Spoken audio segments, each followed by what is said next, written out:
What is up, everybody? Welcome to our first episode since Suga Sean's victory, and still Suga Sean gets the dub in an absolute clinic versus Marlon Chito Vera. One of those fights where obviously knockouts are impressive, but anyone can knock someone out in the first exchange. But when you outclass a guy for 25 minutes, it just means more. It looks better. It feels more dominant. Just pure domination. What do you got to say, brother? We expected it. Maybe we expected a knockout, but we expected that at the absolute minimum, and it was a thing of beauty to watch. Whenever you're watching one of your favorite fighters, you can't help but be ridiculously nervous.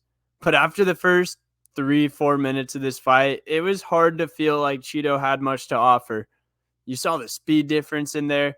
You saw the technique, the skill, the range, the game plan. Suga just looked dialed in on all levels, and Chito looked a little hesitant. He kind of always does. Like we said, he takes a beating and waits for that one shot. But you could tell Sean was so sharp and so focused that night, he was not going to let Chito get that one shot. He did scare him at the end with the body shot, but it was in the last 5 seconds. And one thing that I really liked about Suga is that he was still going for it in the 4th and the 5th round when 90% of fighters would start to coast when they have a lead that big, especially after you see what happened to Kamaru Usman versus Leon. It would be very easy to kind of dance around, be faster, stay at range, but he did not do that. He was putting himself at risk until the last second of the fight, which I truly admire. And that knee was louder, more brutal, crazier of a strike than I would say 80% of knockouts in the UFC. I don't know how Chito didn't go down from that. Yeah, that Chito. We definitely can't question Chito's durability. But kind of just like, again, we sit here all the time and talk about Suga, and I know we try to be unbiased as possible, but a lot of times it gets taken as bias because of how we feel about him. But like, it was literally just a bad matchup for Chito. There was no way that Chito was going to win this fight at this stage of Sean O'Malley's career. There was just no way. Yes, and Sean's more durable than he was the last time they fought. He's been working on that more than anything else, getting bigger, stronger. He works with Brendan Harris and all the scientists on his team. Man, I'm excited for the Suga era. I think he knew what he was doing with the merch for this fight camp, calling it the Suga era, because he put everybody that didn't know on notice this time around. Yeah. He just moved differently. It was obviously he didn't get that one punch knockout that he had against Aljo that broke the internet. But this one just kind of proved his skill and how he can go 5 rounds, that he can fight in the championship rounds, be a championship fighter, and win a grind like that. He looked so sharp from the beginning. He looked the same in the 5th round as he did in the 1st round. Just a true coming out party and masterclass for him. It was kind of one of those Max Holloway type masterclass performances where he just got better and better as the fight went on. And it looked like he could have fought another, maybe not. Maybe he wasn't as fresh as Max looks after the fight, but you get the point. He looked very good out there. And I think his cardio is only going to get better because most likely he's fighting a guy that has a top 3 cardio of all time in the UFC next. Merab Dvalishvili. They've been rumoring it at the Sphere. I kind of hope it happens a little sooner than that, but I guess that is only 6 months away. You think Merab's next, 100%? Yeah, 1,000%. Merab has to be next. There's no one that I think can get it. Petr Yan obviously is talking. He doesn't get it. I think a lot of people, one thing I will say about the Petr Yan fight is a lot of people are like downplaying it. I know Petr Yan is coming off a losing streak and he just obviously won this weekend. But the fact that it was a close fight and it's a favorable matchup for Sean as far as striking, I don't think that fight is out of the question at some point. I'm not saying it's next, but I think if Petr Yan gets one more big win and Suga beats Merab, I think that fight honestly is next because you can sell it, split decision, controversial decision, close decision, and it's a fight that obviously Suga would want back. to like show his dominance. And I think it's a good fight for the UFC because you give Suga a favorable matchup, a striking matchup. After, I mean, you look at this, his last 2 or 3 fights have been against wrestlers if they book Merab next. Yeah, 100%.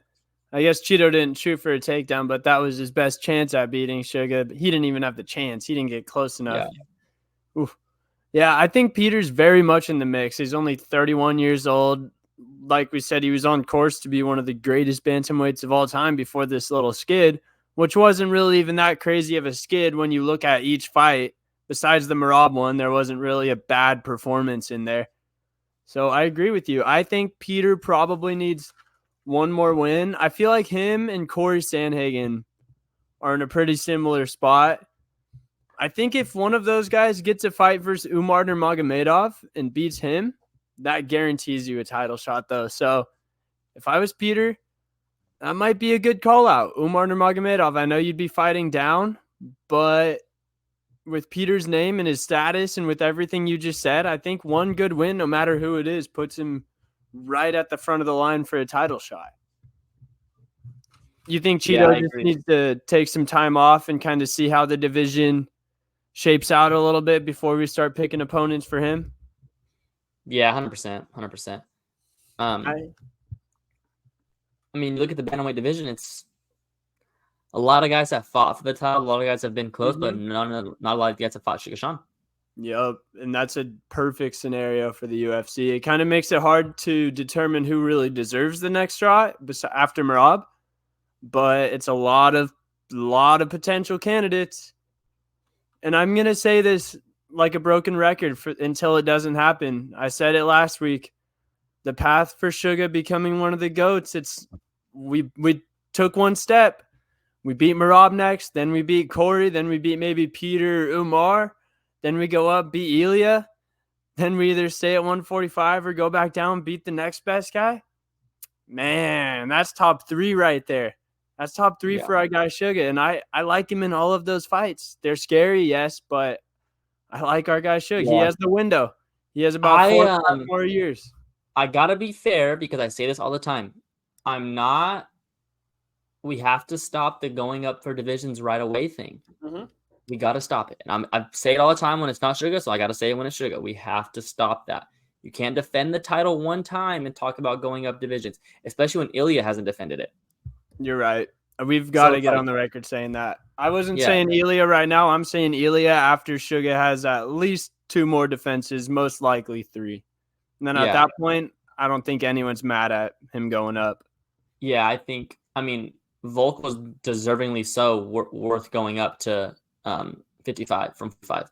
He was the champ for about a year, damn near. Now it's just everyone wants to do it right away. We can't have that. We can't have it. You look at because then we get a double champ and it produces too much inactivity. Who's the last double champ? Last double champ at the same time was McGregor, but then he never defended either belt and kind of screwed up both divisions for a little bit. So double champ. So the last one to fight for it was Volk. And then who was before that? I guess like Pereira, kinda. If you count that. Middleweight lost it, went up to light heavy. But he didn't really hold up the division because he didn't have both belts at the same time. There's never been anybody that defended both belts once they became the double champ. That's what Volkanovski's goal was. He wanted to get that 155 belt and then go defend 145, go back up, defend 155. So I think if someone's able to do that, the one to do it is Islam, but he's too inactive. Yeah, I mean, when you only fight once or twice a year, it kind of makes it hard. I think Suga, once he gets big, he has the potential. If he could stay in the range to make 135 once he puts on some weight, I like that for him. And any other thoughts on our main event before we get off the Suga train for a little bit? No, sir. Just love the Miami crowd. Shout out to Miami. Yep. Oh, it was kind of funny how in the beginning you could tell they had a lot of hope for Chito. The Chito fans were very loud. And then after the first 2 or 3 minutes, they were very discouraged because they saw what we all saw. They saw what we knew months before this fight, that Suga was just too sharp, too fast, too focused.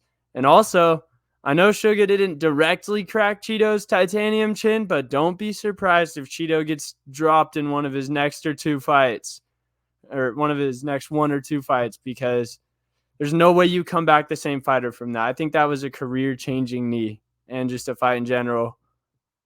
So we're not. So next Cheeto fight, we're on the bet. You're on the bet here for Mm-hmm. You're on the bet here for Cheeto to get knocked out. Yep, unless he fights Marab or somebody like that, most definitely. Shouts Cowboys Cam fan. Yep, rounds 1 and 2, lots of Cheeto cheers. Hey, y'all are kind of weird right now in free agency. I don't want to rub salt in the wound. I know I just had a painful one, but yeah, we'll see what happens. I think the NFC East is changing. The man does it again. Dustin the Diamond Poirier won't go away. Truly, truly, truly one of the legends, one of the greats to ever do it. Gotta tip the cap. Give him his flowers right now. He's a fucking guy. Legend. No advantages to taking this fight besides this right here. Him carving his name even more in the legendary area of the UFC history book. Wow. What a gritty performance. Benoit Saint Denis, he went balls to the wall for that thing. He was trying to get Dustin out of there in the first round. And I was telling the people I was watching with, once you could tell Benoit was breathing a little heavy, I said, Dustin is one of the last guys you want to go to deep waters with. And as soon as that second round started, you knew that shit was over immediately. Dustin just had the advantage. He had the angles. He had the timing down. And Benoit looked like he was in trouble. Benoit came out, had a little excuse about he was on antibiotics for the staph infection. I mean, you can't argue that he probably did have staph when you look at his forehead. Do you think that really played a role in the fight? Would it have gone differently? I know you can't really play this game in this sport, but it's just every time, bro. Every time someone loses a big fight, it's something. It's like, I don't know. Like, everything about this sport, and you talk about it all the time with Suga, is like how you take care of your body, how you prepare, what you eat, what you drink, what you don't eat, what you don't drink. And I get it. You can't control staph infection. I understand that. But like, I don't know. I just don't feel, I don't know. I just don't like how they come out with it after the fact. I get it. You can't come out with it before the fact because then you can have an advantage. But again, all these fighters get physicals. They all get cleared to fight.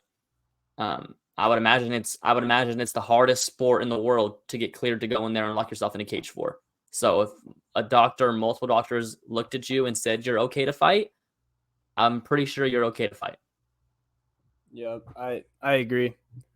And once you sign the contract, once you weigh in, once you make the walk, can't really make excuses for yourself after that. I bet if Suga lost, like, yes, he had the hurt rib, but he wouldn't have been blaming it on that completely. He knew what he was doing. He went in there, knew he had to get the job done, and he got it done. And that's for the Aljo fight.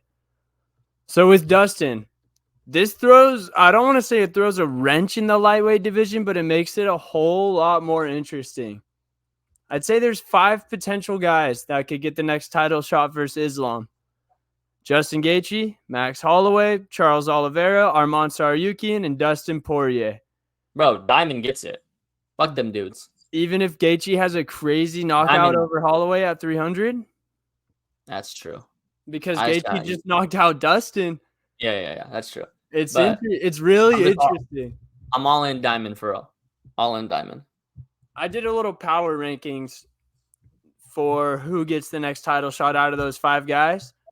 So, and this is considering that they get a big win in their next fight, because obviously you're not going to be in the mix if you don't do that. Number 1. Before you start, or go ahead. My fault. Jump in the gun. Right. Go ahead. No, you're good. All right. Number 1, Justin Gaethje with a big win. I think since he beat Dustin, he has the BMF belt. You've got to give him that next title shot if he's ready to go.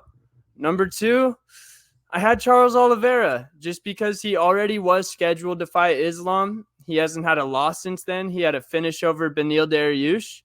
And if he went out there and got a convincing win over Tsarukyan, then I have to give him the slight edge over Dustin, who comes in at 3 on my list. Dustin's already done what he needs to do. He could be number 1. He could be number 3. After him, I have Max. Bigger name, legend of the sport. He's not going up to 155 for no reason. If he were to get a knockout win over Justin Gaethje, he might even be higher than 4. But since this is his first time, or, his first fight on this run at lightweight, I put him below DP. And then at number 5, Arman Tsarukyan. No knock on him. Great fighter. Might even be the best right now. You don't know, but smallest name by a mile. Name your 5 again one more time. Just go through the list. Justin, Charles, Dustin, Max, Tsarukyan. Okay. So, Max Holloway beats Gaethje.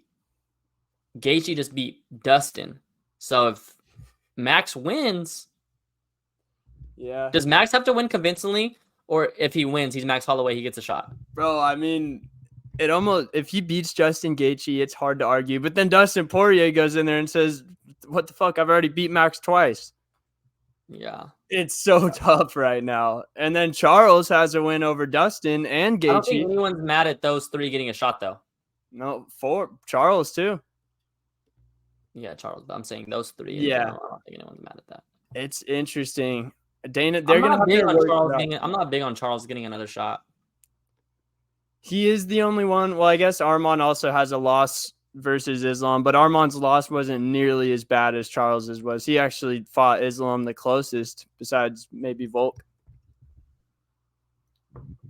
Yeah, I agree. What's your thoughts on, like, what does MVP do? It's different than Chandler, I feel like, when Chandler came in. Mm-hmm. I've been thinking about that one all day. It's kind of weird. Yeah, you can't really waste time with MVP. Yeah, it kind of feels like just like a one, like, I don't know, like there's gonna milk like 2 or 3 big fights out of him, and that's kind of just it. Mm-hmm. But if he were to, if he gets 2 knockouts, I think he's right in the title shot mix. And he didn't look slow out there. He didn't look 36 years old, in my opinion. He had the speed advantage over Kevin Holland, who's not one of the slower fighters at 170. I had Ian Gary up next for him.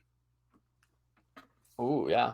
I know Colby's been calling out Ian Gary, but if you're the UFC, do you think you have more potential with an MVP run for the next 2 years or a Colby run? You've already kind of seen what Colby's going to give you. I think you roll the dice here and go MVP versus Ian Gary.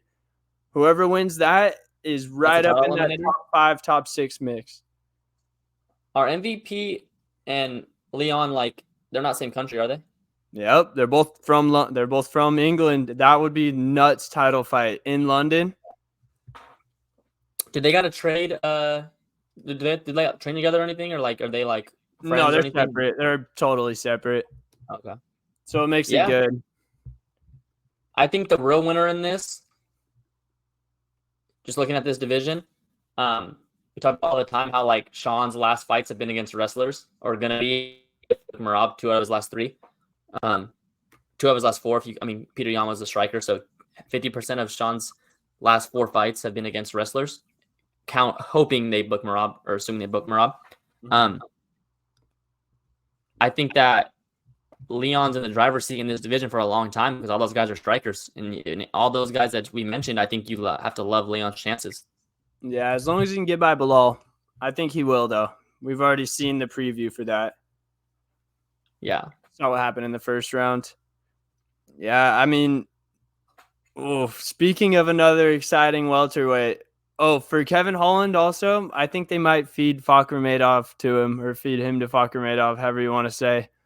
Bad stylistic matchup for Holland. Fakhramadov will just try to wrestle him the whole time. I could see the UFC making that fight. And Kevin's not going to say no to anyone. He just wants the payday. Yeah, definitely. Dude, Jack Della Madallena broke his arm. Out, baby. That was such a stressful fight, dude. We were in this nice Italian restaurant. We were a little too faded to be in a nice Italian restaurant, but you know how it'd be. We were just watching on the phone. It was one of those places that didn't even have TV, so me and Boo weren't rocking with it, but we had it on the phone, and we were jumping around going nuts when Jack got that finish. Yeah, Jack's a guy. I realized if I get drunk, I won't stress out about the money that I bet. That's what I had I to do was for the main card. I couldn't even like when Jack knocked him out. I probably at the time I was like, I couldn't even tell you who was winning the fight, so I was just like, I didn't have any nerves. Were you on Wing It? Nah, I was at house. Ooh.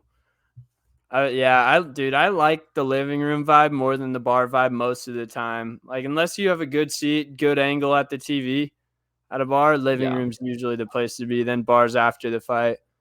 Where does But yeah, JDM go? Does JDM fit in the Ian Gary, Michael Venom Page? yeah. I mean, I think JDM Ian Gary would be an amazing fight as well. But he So called out Shavkat. if you rank those three, Ian Gary, JDM, MVP, where do you rank those three like you did lightweight? I got JDM number 1, Ian Gary number 2, MVP number 3 right now, just in like status of where they are in that division. Not necessarily a power rankings, but in terms of having the most leverage, I guess you could say. Who's JDM lost? called it. Is it open after Bilal? Yeah. Who's next after Bilal? One of those three? I think you go JDM versus Shavkat because JDM called out Shavkat Rakhmonov. I think he's the first person in the UFC to actually put Shavkat's name in his mouth in an interview because everyone's been dodging that guy. So, I mean, if JDM wants it, why not go JDM versus Shavkat? Winner of that's basically up next for the title. Then you go Gary versus MVP. I'd say that fight's a notch below that in terms of title contention. But then you kind of have your next guy ready too. Oh, man. JDM versus Shavkat would be a scary one, though. But we saw Jeff Neal have success versus Shavkat on the feet. And that makes a lot of, I was confused during the fight why Gilbert was having as much success as he was in those stand-up exchanges. But now it makes sense because Jack's left arm was broken. He couldn't really throw the backhand. So, man, these guys are such dogs. You watch them fight and you complain. You're like, man, why isn't he doing this? Why isn't he doing that? And then you find out after that he broke his arm in the first fight or he broke his foot or something crazy. The welterweight division is in a really good place. I like where that division's at. It's a great mix of youth and vets. Yeah. And there's different like styles in there. You got Shavkat, you got JDM who kind of mixes it up. MVP obviously comes in and kind of disrupts it. Yeah, it's good. And then if Kamaru wants to go back down to welterweight, obviously the Leon matchup doesn't look great right now, but I still like his odds against a lot of guys in that division. Yeah. For Gilbert, it's tough because I feel like he's still really skilled, good fighter, but the chin just isn't as there anymore. I'm not saying his next fight is kind of someone at like the 12 through 15 that's on the way up, a young guy, sadly. He's in that spot now. I had Sean Brady. Yeah. I think that would be a good one. Yeah, Petr Yan. Dude, this had to be the card of the year, right? Card of the last year. I think it's the best card since UFC 290, the one that we were at. Yeah, it was a good card. It was a lot of good fights. We talked about earlier about Petr Yan. Kind of, I don't know what you said next. You said Umar. Yeah. But we're both not against him getting another title shot. I said we're both not against him getting another title shot. Nope, not at all. And then how about Curtis Blaydes? Made us stress a little bit in that fight. It looked like Jailton Almeida was going to do what he does to everybody else. He held down Curtis for the whole entire first round. Started to get the entry on the second round. He was dick sniffing a little bit too much though. And Curtis Blaydes just started throwing about 30 consecutive hammer strikes, and eventually Jailton flops over like a fish, and he was out. The O had gone, and Curtis Blaydes won the fight. I was so happy about that because I had some money on Curtis Blaydes. Yeah, really good card. Yeah, for Curtis Blaydes, I think him versus Cyril Gahn would be a good fight. Because it would show how good Cyril is against grapplers now. We could see if he's really improved much, if he can defend the takedown, if he could survive on the ground against a high-level wrestler. And then it'll also be a good test for Curtis Blaydes to see how he can deal with a high-level striker. Yeah. Speaking of strikers, we got some boxing matchups this week. Yep. Man. This first one, I think it should be a fucking federal crime, dude. I can't even lie. This made me mad. I was hoping it wasn't real when it came out. I still think it might not be, but for some reason, Jake Paul and Mike Tyson are gonna box. Terrible. Bro, my question to this, and I don't really like care about it at all because it's like it's not a real thing to me. But like at one point, Jake Paul was saying like he legitimately wanted to be a champion boxer, like fight like actual like real boxers. And then ever since then, it's kind of just been like on the downfall. Like I couldn't even tell you the last time he's fought. Yeah, I think he fought someone last week or 2 weeks ago, but it was just a no name, and he knocked him out in the first round. Ever since he lost that fight to Tommy Fury, who was the one legit guy he could have beaten that people would have given him some props for, and then that actually might have put him into the next level. I think he went the complete other direction. He says, "Screw it, let's make as much money as we can."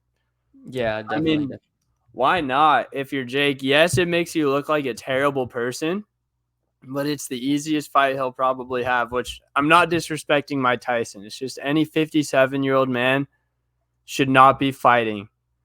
He's not going to be able to think about. It's crazy to think about how far Jake Paul has come though. Because remember when Jake Paul was on Mike Tyson's like undercard? Yeah, it's Nate Robinson. Yeah, that was nuts.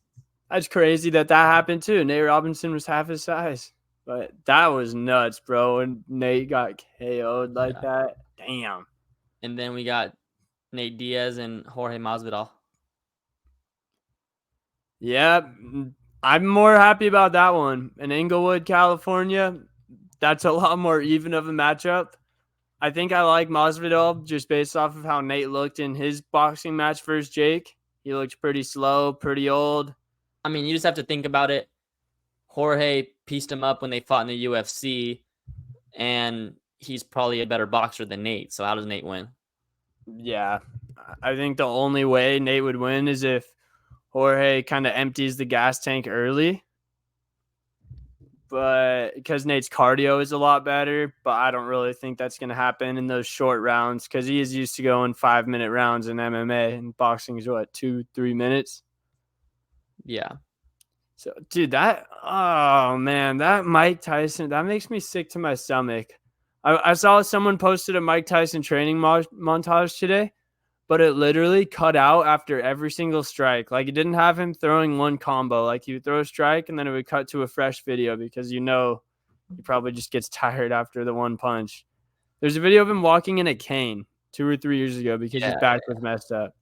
Where's that fight at? Cowboy Stadium. Oh, yeah. On Netflix for free. Yeah, it's weird. Yeah. I mean, I think, bro, with Francis getting knocked out the way he did. And then kind of Jake Paul, no one really seemed excited about this fight. I think the celebrity boxing era thing is kind of coming to an end. I'm not mad about it. Me either. I think if Suga wanted to go do it, though, he ain't no celebrity. Yeah, but not yet. Everyone that's been in a celebrity boxing match is either like retired from the UFC.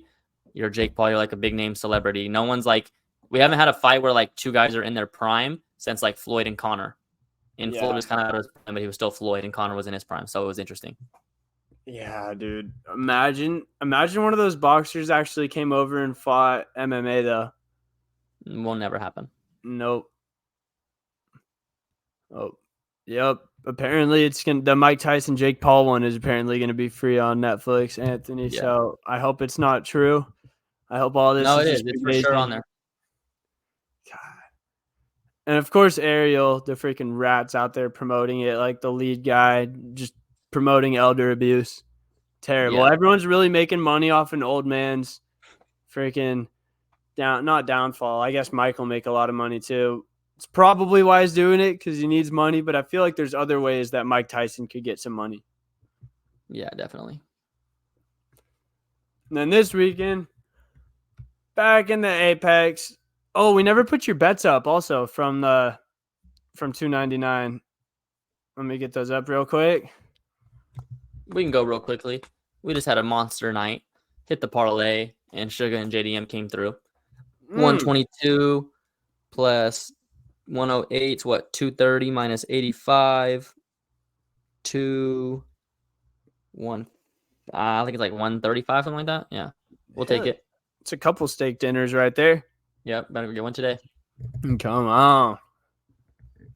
And yeah, so this weekend we're back in the UFC Apex. Kind of got the calm before the storm now up until UFC 300. There's a couple of solid fight nights, but nothing that really has our jaws dropping. We've got Bam Bam Tuivasa hoping to get back on the right track, taking on Marcin Tybura in the heavyweight division. Bam Bam's coming off of 3 pretty bad losses, to be honest. He got KO'd twice and submitted once, but it was against Cyril Gane, Sergey Pavlovich, and Alexander Volkov. So a lot better than Tybura, all 3 of those guys. Yeah, I think it's a get right fight for Ty. I think Ty gets it done. I really hope he does. He's a slight favorite, right? Like minus 120. Yeah, it's about to pick him now. Yeah, let's see. I guess I actually put these pictures in here, so we may as well put them up. Let's see. Yeah, you're right. About to pick him. Yeah. 8 years younger than Tybura, so I think the UFC is definitely trying to get him right. Hopefully, Tybura doesn't take him down and lay on him for 5 rounds and have one of the most boring decisions of all time, because there is a possibility that happens as well. I hope it doesn't, but it just might. And go through these quickly. Brian Battle versus Anže Lusa. Both guys on a 2-fight winning streak. Brian Battle's had 2 finishes in a row. Lusa's had 2 decisions in a row. I think Battle is just farther along in his UFC career at this point. He's 5-1 in the promotion. Lusa's 2-1. Battle's got the reach advantage, the height advantage. Former Ultimate Fighter winner. Give me Brian Battle here. And our biggest favorite of the night, Kennedy versus Ovin St. Preux, minus 650. I think this fight would have been great if St. Preux was about 7 years younger. But at this point, he's been in too many wars, taking too much damage. And Kennedy's got this one. That's why Vegas has it at what it is. This one's a little interesting. I like Christian Rodriguez as an underdog. I'm not saying I think he's going to win, but if you can get him at plus money and you're a Christian Rodriguez fan, I would not be opposed to that.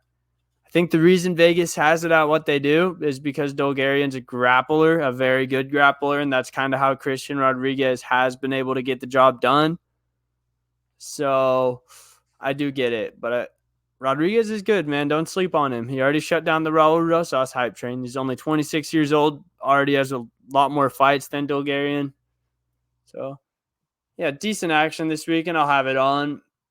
March Madness, very, very close. Give me your predictions for the conference tournament winners, and then give me your Final Four. And these can change. We'll probably do them every episode up until it actually happens. I don't know. I don't really have. I like UConn. I like Houston. I like Marquette. I don't really have it a sleeper yet. But it's gonna be interesting. I'm definitely locked in this week and this weekend on the conference tournaments. And next time we come on here, I'll have a better answer for you. I hate to say it, but Texas kind of scares me. Nah, they don't scare nobody. Max Abmas is good. Yeah, he is. Guy. What about Tennessee? I got asked about him last time too. I don't know why I'm so big on the Tennessee thing. Yeah, they got a white guy that can score. They guard really well. They struggle to score when it gets tight, and you really got to execute. Kind of the same thing as Marquette. So yeah, that's all I got for you right now. I got to lock in. I'm not gonna come on here and talk like I know because I haven't been locked in, but I'll lock in. I like that. Let's see one more comment before we get out of here. Let's see, Anthony. Appreciate you for watching the show as well. Damn. Boring fight. I don't know about that. I thought it was a pretty entertaining one. It was a masterclass. I was really sad that Suga didn't knock him out because I lost a lot of money because of it. I got drunk and bet Suga by KO, and I didn't even really think that was the right bet to do. But it'd be like that sometimes. And we'll be back here next week. Maybe we'll do a top 10, top 5 list or something because it'll be a little calm before the storm till 300. We could even, I don't know. We'll find stuff to do. We could have freaking 4 previews about UFC 300 if we really wanted to. Yeah. Till next week. Doses.